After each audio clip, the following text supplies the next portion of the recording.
Well, it's time. So Gorillaz posted something a few weeks ago, and I was very reluctant to talk about it. There was a few reasons I was reluctant to do so. First reason was that I thought it was just a rehash. It was them posting stuff from the post-Plastic Beach era into Humanz, and I figured since all their posts so far have just been like exact rehashes, that these stories would be exact as well, but there were some minor changes in some of them, and major changes in one in particular. And what really brought this to my attention was the community's backlash, and the fact that they immediately deleted the posts, which was basically an admission of guilt. Jamie. Jamie Hewlett can be strange at times. If you all have ever read Tank Girl, which I do highly recommend, it is an awesome series, but if you know of Tank Girl, you know that some of the art can be risque at best and questionable at worst. And unfortunately, Jamie brought that into Gorillaz and Naruto Girl, someone who I've worked closely with in the past and trust fully. For those of you who know about the Gorillaz fan project we did, yeah, she was the lead writer and one of the main collaborators. And again, that series is actually ongoing. There'll be more about that at the end of this video. But anyway, she sent me this email. So I don't know if you've been on Instagram lately, but Gorillaz had posted the stories from Humanz to celebrate the anniversary. Sounds cool, right? Wrong. They made a total mistake on Noodle's story and added unnecessary things, like she was a sex slave and stuff. That was totally not there before, and everyone is mad, including me. There's your Gorillaz news for sure. Yes, there's our Gorillaz news for sure. Okay, so for context, what they reposted was something called the Book of Gorillaz, and there was the Book of Noodle, the Book of 2D, the Book of Russel, and the Book of Murdoc. And in the Book of Noodle, originally, it was a story about Mazu, the demon she was hunting, and it actually connects into the story from the Gorillaz Almanac. For those of you who haven't followed that story, I actually did cover part of it. I think the first 3 chapters in little animation videos. You can watch that on the channel by clicking the link here. But anyway, yeah, in the original story, she was hunting down Mazu, this demon, and the story in the Almanac kind of leaves it to be continued, and the Book of Noodle finishes up that story. So why go with this weird concubine route? So I actually have 2 theories about this. My first theory is that perhaps this was an earlier draft and Jamie forgot about it, or Jamie wanted to rewrite it in a way that was less demon-based, since there's been a lot of demon things in Gorillaz recently, or in general, let's be honest. And it's possible that since Cracker Island ended with them slaying a demon, maybe they didn't want to seem so derivative in their story plotting and storytelling. But my second theory is that maybe this is actually the true story. Maybe Noodle really was kidnapped by this pervy old man and made to be a concubine. And the fact that she was able to be groomed into this was too much trauma for her to relive, so they told this fantastical story to protect her. Or maybe she was just embarrassed that it happened at all and she just wanted to pretend it didn't. So could it be that in order to keep her from re-experiencing the trauma and from exposing her trauma to the world, they came up with this story about her hunting a demon? Because we know there's demons in Gorillaz and that they hunt them and kill them at times, as in Cracker Island. But could it be that she was actually just kidnapped and she murdered someone, and maybe they also wanted to cover up the fact that she just murdered somebody? I mean, he definitely deserved it, but still, you can't just kill people. And you know, they've already been in trouble. Murdoc's already caused quite a stir. That's the reason they were running to Plastic Beach in the first place. So could they have been protecting Noodle by telling the story about her killing a demon instead of killing this pervy old man? Or it could just be Jamie forgot. Or that they wanted to cover up the fact that Jamie's a perv and told this demon story instead of the pervy story. Because he can be. Let's not forget what happened to Noodle after the Humanz era.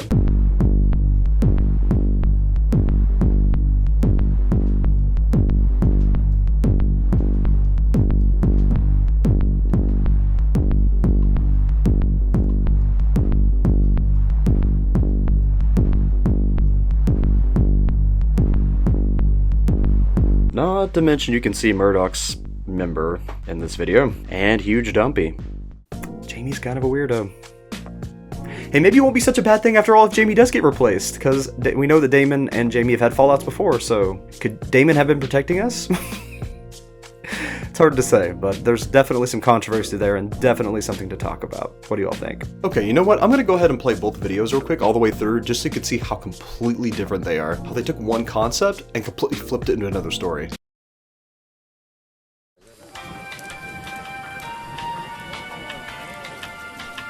Days after the attack on Plastic Beach, Noodle awoke in a strange Japanese village that smelled of fish. It was a fishing village. She'd been nursed back to health by an old pearl diver named Chiyoko. So to repay her kindness, Noodle took a job as her apprentice. She was a natural, having shared a tour bus with Murdoc. She was really good at holding her breath.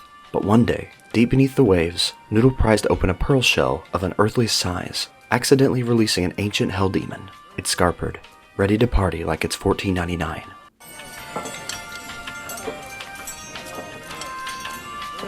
Noodle learned that this was Mazu, a shape-shifting demon of unimaginable evil that could take human form. It had to be destroyed. To do so, she must remove its head from its body, or the other way around. But finding a shapeshifter is like looking for a beard at an Arcade Fire concert.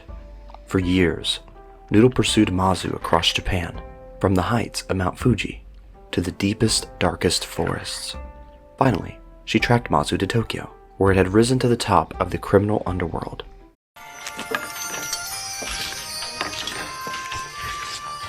Disguising herself as a geisha, Noodle infiltrated its debauched headquarters, the Demon's Lodge. And there, while Mazu was distracted by a heated bout of drink while you think, she lopped off its head. His earthly existence was over, and the carpet was ruined.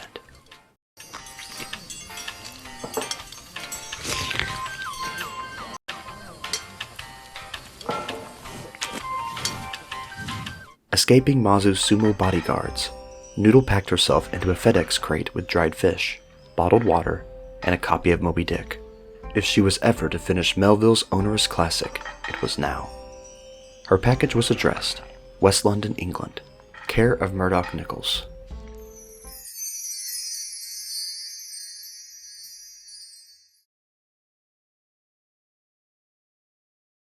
And now the new version. Farewell, my concubine. After fleeing Plastic Beach and getting separated from Giant Russel, Noodle awoke in a Japanese hospital, suffering from amnesia. Doctors tried many psychological tests to jog her memory, including hypnosis, regression therapy, and slapping her repeatedly with a fish. But she remembered nothing. Eventually, Noodle was taken in by a kindly old man named Mazu, who promised her a new life as a respectable Japanese geisha. But Mr. Mazu's connection with the customs of old Japan were somewhat obscured, and it turns out he wasn't a kindly old man at all. He was just old, and a huge pervert. Unknown to Noodle, Mazu was secretly grooming her to join his harem of slaves, forcibly employed in his empire of seedy sex clubs. One night, Mazu rubbed his hands together and did an evil laugh. It was time Noodle attended one of his sordid soirees. Seeing all the other geisha slaves and finally learning her own dark destiny, Noodle froze with fear, until she heard something. A familiar song. It was the classic Gorillaz track, El Mañana, playing from a geisha boy's small transistor radio. In a flash, she knew who she was. Not a slave at all, but a stone-cold, axe-wielding guitar slayer who'd once slapped a beluga whale for looking at her funny. She calmly took a ceremonial samurai sword from its wall mount and raised the blade above her head. With one clean blow, she liberated Mazu's horrible old head from his body and his slaves from their prison. Escaping Mazu's men, Noodle packed herself into a FedEx crate with dried fish, bottled water, and a copy of Moby Dick. If she was ever to finish Melville's erroneous classic, it was now. Her package was addressed, West London, England, care of Murdoc Nichols. Work on the new album would soon begin. Alright, stay tuned. I will be uploading another video, which is going to go over the full stories of the Books of Gorillaz in the intended format they were made to be viewed in. That includes all the videos from Instagram in order, with the clips, with the story being read in between. I will also include the new versions, just for context. Again, there are a few changes, not very many, but there are a few changes in the others as well. Also, what I was talking about earlier, the Gorillaz Road Ragers project is continuing. I just won't be a part of it anymore.